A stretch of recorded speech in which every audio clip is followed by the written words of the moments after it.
नमस्कार. लक्षवेधीमध्ये आपल्या सगळ्यांचं स्वागत. मी प्रसाद काथे.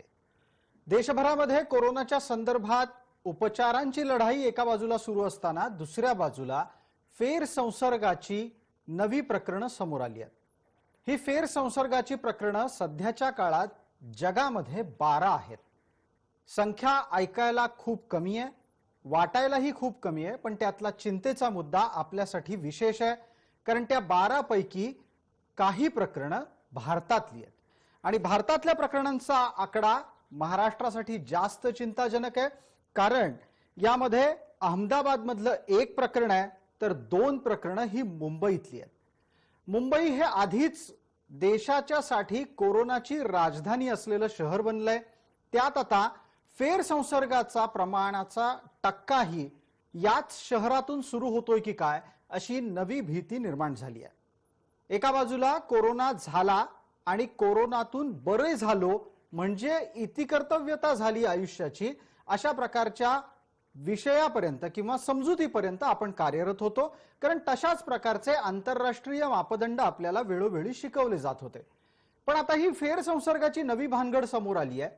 एकदा कोरोना झालेल्या माणसाला पुन्हा कोरोना होत नाही असं आजवर सांगितलेलं खोटं ठरतं की काय, आणि त्यामुळे कायम कोरोनाच्या भीतीतच जगावं लागणार आहे की काय, आणि त्याहीपेक्षा महत्त्वाचं म्हणजे फेर संसर्ग ही दुसऱ्या लाटेची सूचक घंटा आहे का, असे विविध प्रश्न एका बाजूला आहेत. आणि दुसऱ्या बाजूला जर समजा 1918 सालच्या इन्फ्लुएन्झाच्या साथीला तोंड देण्यासाठी औषध आजवर सापडलं नसेल तर कोरोनाला तोंड देण्याच्या साठीचं औषध खरंच हातात येणार आहे का, आणि अखिल मानवजात या भीतीतून मुक्त होऊन जगू शकणार आहे की आपल्याला आपल्या शरीरातील उपजत रोगप्रतिकारक शक्तीच्या माध्यमातून पिढ्यानपिढ्या अशा प्रकारच्या रोगांचा सामना करायला तयार व्हायचंय. आणि त्याच्याही जोडीला महत्त्वाचा मुद्दा की कोणती पॅथी या संपूर्ण प्रकरणावर अधिक गुणकारी असेल, त्या पॅथीचा वाद तरी सुटणार आहे का. या निमित्तानं आजची लक्षवेधीची चर्चा आपण सुरू करतोय आणि विषयही त्याच अनुषंगानं कोरोनाची दुसऱ्यांदा लागण होतीये.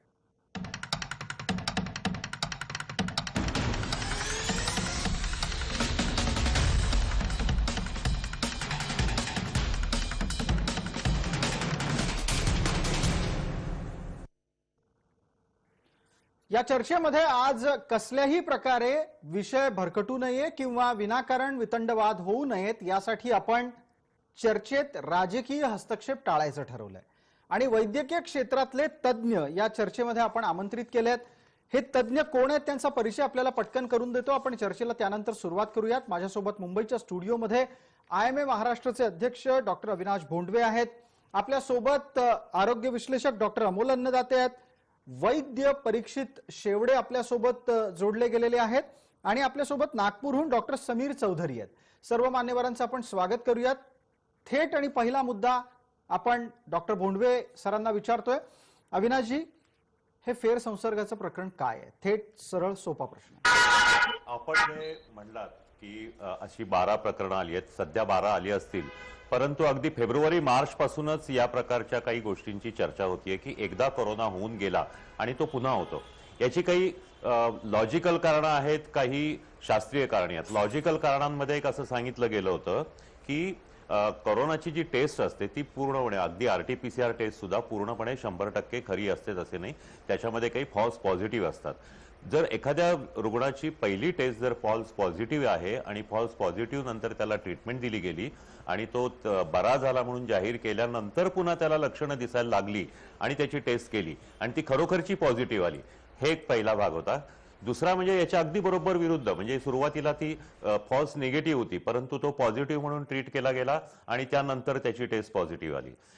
याही पेक्षा सर्वात महत्त्वाचं म्हणजे कोरोनाचे जे अँटीबॉडीज असतात की ज्यामुळे तो पुन्हा होऊ नये, ही प्रतिपिंड ही काही रुग्णांमध्ये खूप कमी प्रमाणात तयार होतात. आताही आपण सध्या पाहिलं तर ज्यांच्यामध्ये 80% रुग्ण हे कुठली लक्षणं नसलेली असतात. लक्षणं नसलेल्या रुग्णांच्या शरीरामध्ये प्रतिपिंड कमी असतात आणि त्याच्यामुळे त्यांना प्रतिकारशक्ती असतेच असं नाही.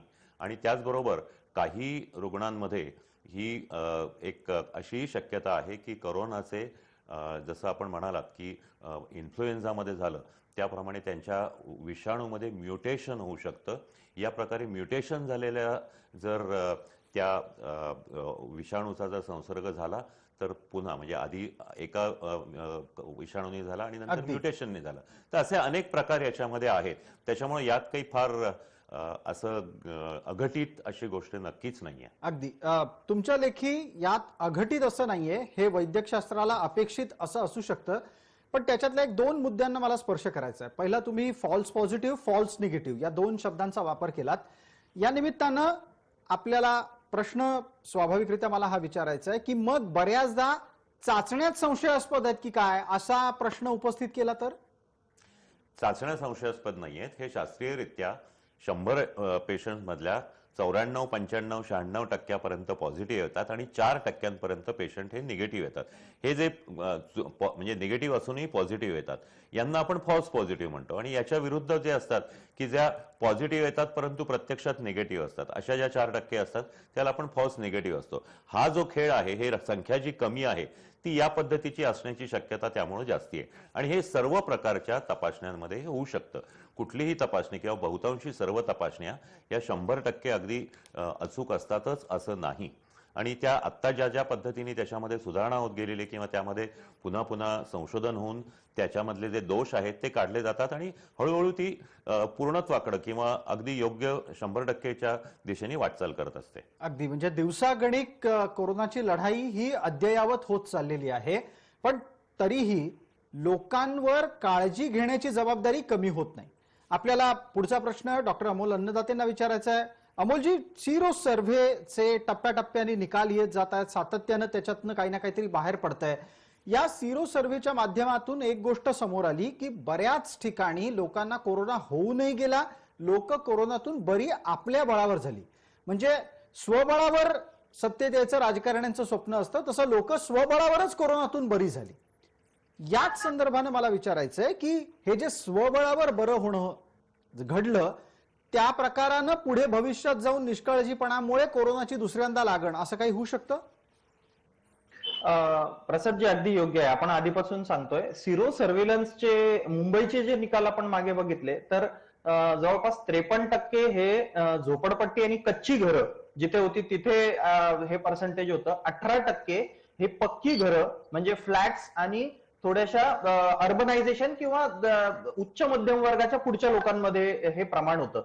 तर सिरो सर्व्हे हा जरी आपल्याला एक अंदाज घेण्यासाठी असला तरी हा 100% भरोशाचा उपाय असू शकत नाही. कारण आणि त्याच्यात खूप तफावत आहे आणि एक फक्त त्याच्यातून सिद्ध होतं की हर्ड इम्युनिटी या प्रकारापासून आपण अजून खूप लांब आहोत.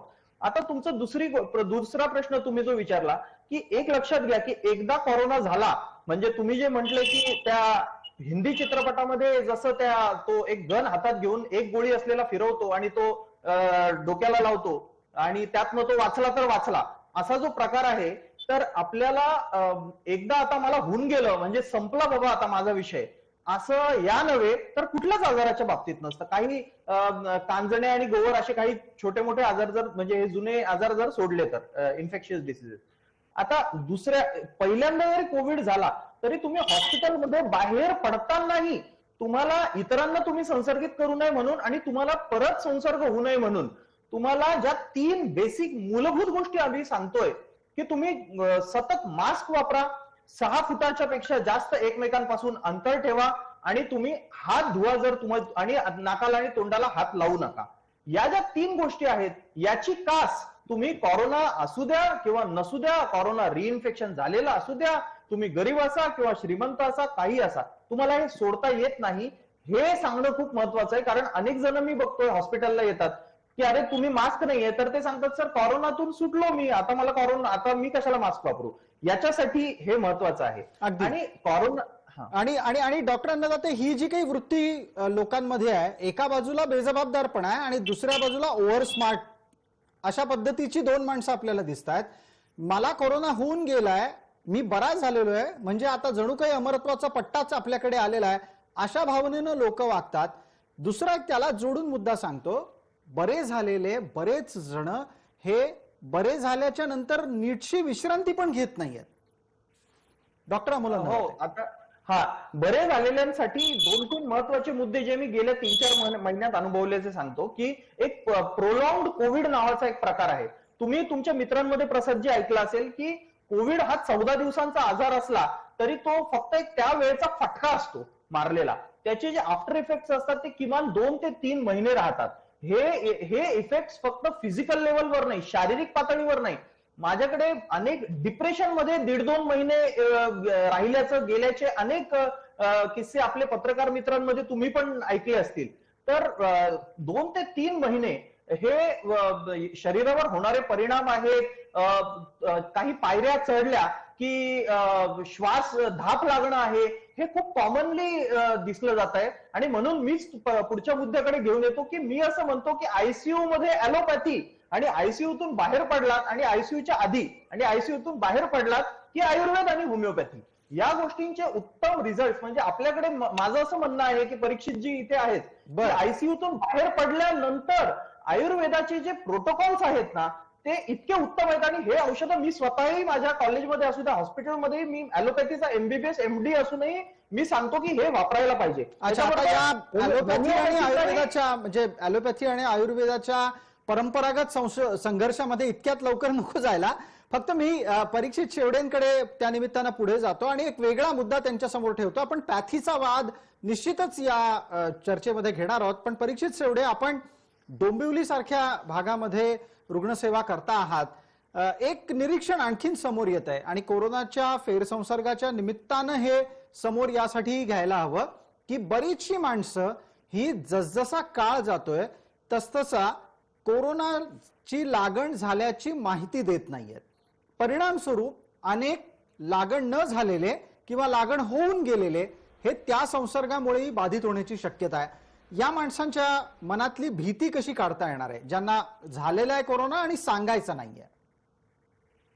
मी एकच आधी सुरुवातीला फक्त जे डॉक्टर अमोल अन्नदात्यांनी एक जे ओपनिंग करून दिलं त्या दृष्टीने फक्त एक आवर्जून सांगू इच्छितो. कारण मला माहिती आहे आमचा चांगला परिचय आणि तो पॅथी कॉन्फ्लिक्टचा विषय नाहीये याची मला पूर्ण कल्पना आहे. मी आवर्जून इथे एक भर घालू इच्छितो माझ्या स्वतःच्या चिकित्सा अनुभवांची की आयसीयू मध्ये असताना सुद्धा ज्या वेळेला आयुर्वेदिक औषधं दिली जात आहेत त्यावेळेला अनेक वेगवेगळ्या समस्या पेचप्रसंग जे आपल्या समोर आजच्या घडीला उभे राहत आहेत त्यांना अतिशय प्रभावीपणे आपण तिथेही काम करू शकतोय.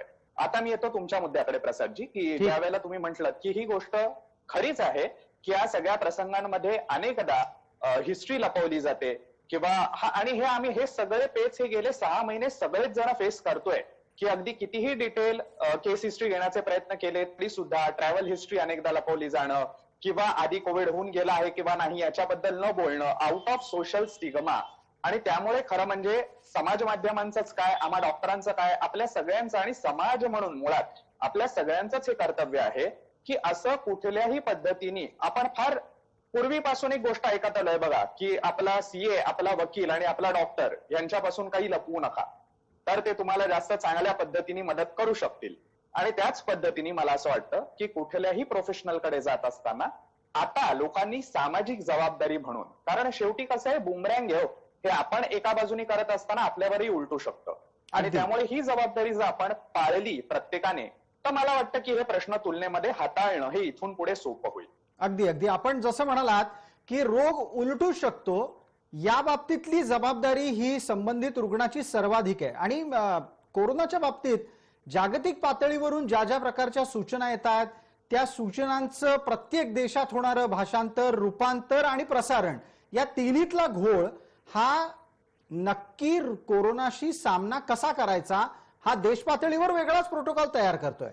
परीक्षित शेवडे, खरंय बघा, पण त्याच्यातही मला एक सातत्याने वाटतं आमच्यासारख्या लोकांना की आजही जसं उदाहरण जर का घ्यायचं झालं तर केंद्राने एक प्रोटोकॉल आयुर्वेदाचा किंवा योगाचा किंवा आयुष शास्त्रांचाच तयार केला की तो प्रोटोकॉल हा कसा असला पाहिजे.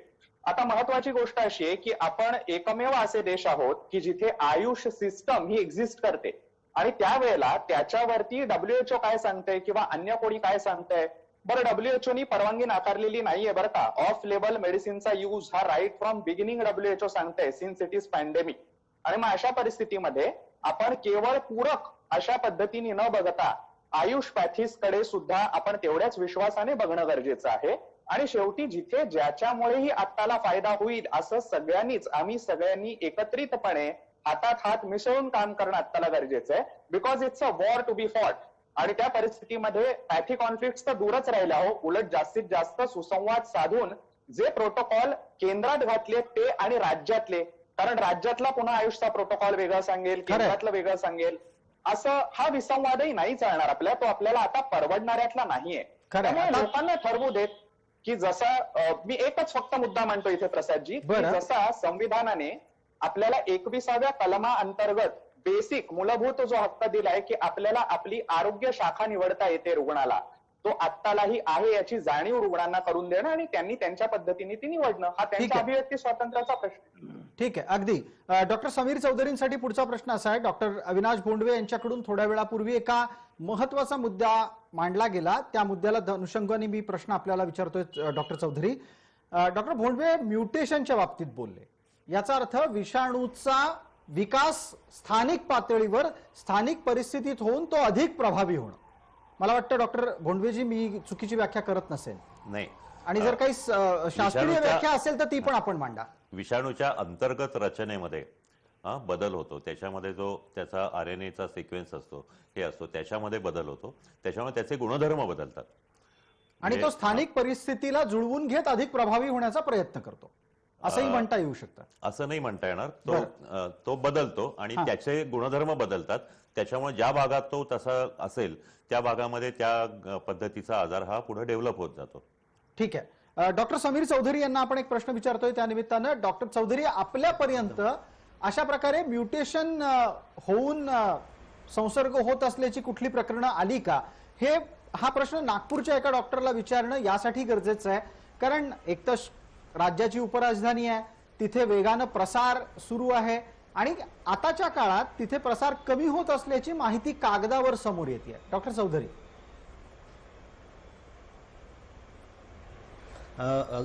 मी डॉक्टर भोंडवेंशी अगदी सहमत आहे. हॅलो जी, आपण बोलत राहा, आपलं म्हणणं पूर्ण ऐकायला. सुरुवातीला काय झालं होतं की आपण जेव्हा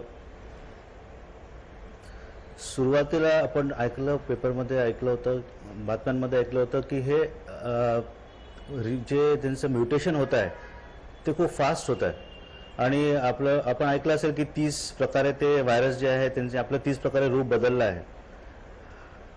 आणि नंतर हे सगळे बातम्या जे आहेत ते टोटली स्टॉप झाल्या, म्हणजे त्याचं पुढे फॉलोअप काही झालं नाही. पण हे मात्र खरं आहे, ही गोष्ट खरी आहे की म्युटेशन होतं आणि म्युटेशन आपल्या चांगल्यासाठी पण होतं आणि वाईट परिणाम पण दिसून येतात. चांगल्यासाठी याचं हे होतं की आपलं जे व्हिरुलन्स आहे, म्हणजे त्याची इन्फेक्टिव्हिटी जी आहे व्हायरसची, ती कमी पण होऊ शकतं. म्हणजे व्हायरस राहील शरीरामध्ये पण त्याचं इफेक्ट एवढं दिसणार नाही आणि एवढं जास्ती व्हिरुलंट राहणार नाही ते.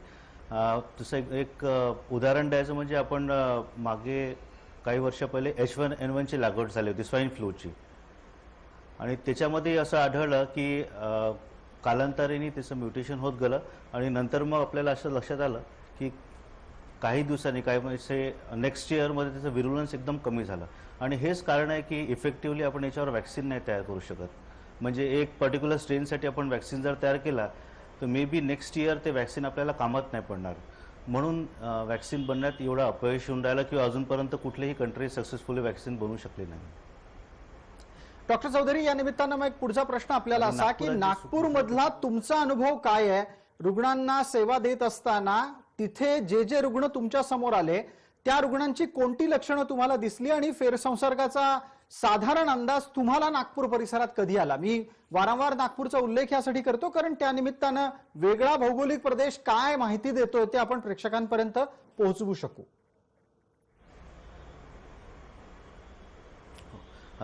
ही जे महाराष्ट्रामध्ये सगळ्यात जास्तीची लागवड आपल्याला दिसली मुंबईला, नंतर मग पुण्याला, मग हळूहळू नागपूरला शिफ्ट झाली आणि आता हळूहळू पेरिफेरीमध्ये शिफ्ट होत आहे, असं आपल्याला स्टॅटिस्टिक्स प्रमाणे माहिती पडतं. नागपूरची आत्ताची जी परिस्थिती आहे ती मी म्हणेल की चांगली आहे. म्हणजे सप्टेंबर एंडपर्यंत आमच्याकडे जवळजवळ 2-2.5 हजार रुग्ण डेली यायचे. डेथ रेट पुष्कळ होता नागपूरचा, जवळजवळ डेली 40 ते 60 रुग्ण मृत्युमुखी पडायचे. पण आता स्थिती एकदम आटोक्यात आली आहे. म्हणजे मी म्हणेल की 5 ऑक्टोबर ते आता आजच्या तारखेपर्यंत जी रुग्णसंख्या आहे ती ऑलमोस्ट इतकी रोडावली आहे की रोजच्या नागपूर शहरामध्ये फक्त 300 ते 400 रुग्ण एवढे आढळतात. आणि आमच्या इथे जे स्टॅटिस्टिक्स गणलं जातो त्याला 2 प्रकारे डिवाइड केलं आहे, नागपूर सिटी आणि रुरल. तर असं आढळलं आहे की नागपूर सिटीचे रुग्ण कमी होत चालले आहे आणि ग्रामीणचे जे आहेत ते रुग्ण वाढत चालले आहे. याचा अर्थ नागपूरच्या पेरिफेरीमध्ये जसं विदर्भ रिजनमध्ये भंडारा, गोंदिया अशा ठिकाणी रुग्ण वाढतात आहे. ठीक आहे. आता जे हा शहरी शहर आणि आहे, ग्रामीण मोठं जो infection, मुद्दा आहे त्याच्यात त्या खूप निमित्तानं मला डॉक्टर भोंडवेंपर्यंत एक प्रश्न घेऊन यायचा आहे. डॉक्टर भोंडवे, शहरात संख्या कमी होणं, ग्रामीण भागामध्ये रुग्णांची संख्या वाढणं, हे रोगप्रतिकारक शक्तीवर अवलंबून आहे की आणखीन काही नवीन या संदर्भातली माहिती आहे? एक लक्षात घ्या की कोरोना जो आला तो परदेशातून भारतात आला. विमान प्रवास करणाऱ्या आणि परदेश प्रवास करणाऱ्या व्यक्तींकडून आला. त्याच्यामुळे तो सुरुवातीला शहरातच वाढला.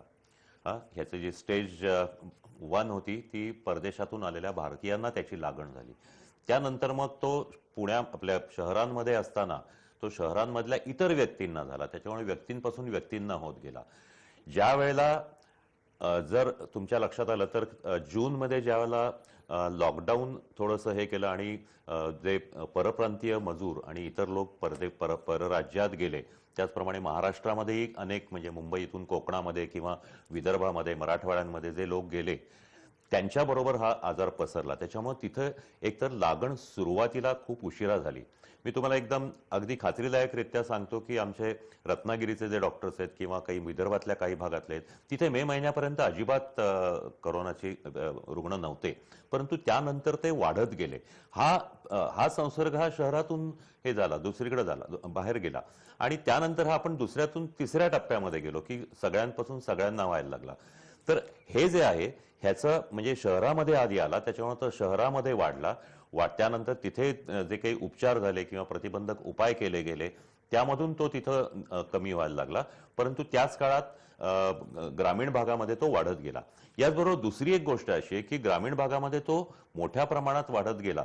याचं कारण बऱ्याच अशी समजूत होती सुरुवातीला की ग्रामीण भागात हा जाणारच नाही, हा फक्त शहरातलाच आहे.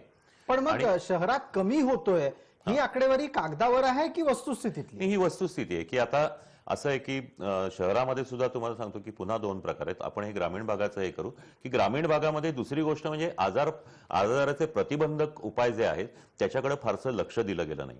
म्हणजे आपण हे आता मगाशी अन्नदाते सरांनी सांगितलं त्याप्रमाणे की मास्क बांधणं, दोघांमध्ये 6 फूट अंतर ठेवणं हे फारसं पाळलं गेलं नाही. त्याहीपेक्षा सर्वात महत्वाचं म्हणजे आपल्याला ही जी रोगाची लक्षणं आहेत, सर्दी, खोकला, ताप, ही झाल्यानंतर त्वरित डॉक्टरांना दाखवणं हेही फारसं झालं नाही आणि त्याच्यामुळे तो आजार पसरत गेला. ते लोक उशिरा त्यांचं निदान व्हायचं, अंगावर काढलं थोडक्यात. पण त्या 5-6 दिवस ते अंगावर काढतात, तोपर्यंत ते इतरांना पसरवत राहतात. आज शहरामध्ये असं झालंय की शहरामध्ये एका बाजूनी थोडीशी एक इम्युनिटीचं प्रमाण वाढलेलं आहे. आपण जर पाहिलं तर जे हॉटस्पॉट होते, जे रेड झोन्स होते, जे कंटेनमेंट झोन होते, तिथं आता रुग्ण कमी येत आहेत. पण त्याचबरोबर जे एलिट वस्ती आहे, ज्या उच्च मध्यम वर्गीयांच्या वस्ती आहेत, अशा ठिकाणी तो वाढतोय. म्हणजे हे जे आहे हा प्रसार हा जिथं झाला नव्हता तिथं आता होतोय. अच्छा, मग या निमित्तानं डॉक्टर अन्नदातेंना पुढचा प्रश्न आहे की पुनर्संसर्ग, फेरसंसर्गाच्या संदर्भामध्ये आणि फेरसंसर्ग आणि रोगप्रतिकारक शक्ती यांचा परस्पर नातेसंबंध ठेवायचा का आणि फेरसंसर्गाला कितपत गांभीर्यानं घेण्याची गरज आहे? कारण शहरामध्ये रोग कमी होतोय याची एकदा चर्चा सुरू झाली की स्वाभाविकरित्या निष्काळजीपणा वाढायला लागतो. पहिली गोष्ट प्रसाद, जे म्हणजे सगळ्या माध्यमांमध्ये तुम्ही एक शब्द सातत्याने वापरताय की कागदावर, हे खूप महत्वाचं आहे आणि मी तुमच्याशी 100% सहमत आहे की शहरात असू द्या किंवा ग्रामीण असू द्या, आपल्याकडे कधीही आजार मोजण्याची जी पद्धत होती ती आजपर्यंत नीट अस्तित्वात नव्हती. आणि ही जी काही आकडेवारी आहे हे मी आधीपासून आपण सातत्याने सांगतोय की हे हिमनागाचं टोक आहे आणि खरी आकडेवारी ही खूप जास्त आहे, हे प्रत्येक डॉक्टर अनुभवावरून सांगू शकतो. आता प्रतिकार शक्तीच्या तुमच्या मूळ प्रश्नाकडे मी येतो की एक लक्षात घ्या की प्रतिकार शक्ती आणि अँटीबॉडीज, मोजता येणाऱ्या अँटीबॉडीज आणि न मोजता येणारी प्रतिकार शक्ती, अशा 1-2 गोष्टीत मी पटकन या समजून सांगतो. जर तुमचा इन्फेक्टिव्ह डोस, जर तुम्हाला संसर्गाचा डोस तुमचा जर कमी असेल आणि तुमची प्रतिकार शक्ती जर चांगली असेल, तुम्ही फिट असाल, तर तुमच्यामध्ये जे अँटीबॉडीज मोजल्या गेल्या आहेत सिरो सर्व्हेलन्स मध्ये, त्या 14 दिवस म्हणजे पहिले 14 दिवस संपल्यावर बरं का 14 दिवस ते 28 दिवस टिकतायत, त्याच्यावर ते टिकत नाहीयेत इन्फेक्टिव्ह डोस जर कमी असेल तर. म्हणजे याचा अर्थ जर तुम्हाला माइल्ड डिसीज जर झालेला असेल तर 1 महिन्यानंतर तुम्हाला रिइन्फेक्शन होऊ शकतं, हा याचा साधा सरळ अर्थ आहे. जर तुम्हाला सिरियस डिसीज झालेला असेल म्हणजे जर तुम्ही आयसीयू मध्ये गंभीर म्हणजे मृत्यूशय्येवरून तुम्ही हॅलो मिस्टर डेथ म्हणून परत आलेला असाल तर मात्र तुमच्या शरीरातल्या अँटीबॉडीज ज्या टिकतायत त्या 3 महिन्यांपर्यंत टिकता आहेत मोजता येणाऱ्या अँटीबॉडीज. म्हणजे सिरियस डिसीज वाल्यांना 3 महिन्यानंतर परत रिइन्फेक्शनचे चान्सेस आहेत. 3 महिने ते सेफ झोन मध्ये राहतील. पण याला एक पण असा आहे की याच्या पलीकडे आपण न्यूट्रलायझिंग अँटीबॉडीज आपल्या शरीरामध्ये ज्या तयार होतात आणि टी सेल इम्युनिटी नावाचा जो एक प्रकार असतो म्हणजे मेमरी सेल जो लक्षात ठेवतो, म्हणजे चोराचा चेहरा लक्षात ठेवणारा पोलीस जो त्याला परत देशात कुठेही दिसला की तो पकडतो, ही न मोजता येणारी प्रतिकार शक्ती हा एक आशेचा किरण आहे, हा एक आशावाद आहे.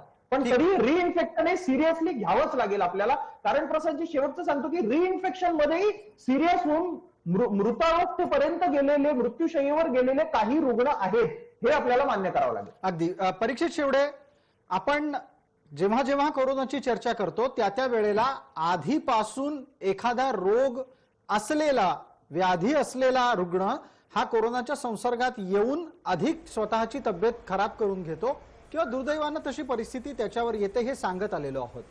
अशी अनेक प्रकरणं आपल्या समोर आहेत की ज्यामध्ये आधीपासून कोणती ना कोणती व्याधी असून सुद्धा चांगल्या उपचारांच्या सहाय्यानं आणि उत्तम इच्छाशक्तीच्या सहाय्यानं माणूस कोरोनाशी यशस्वी लढा देतो.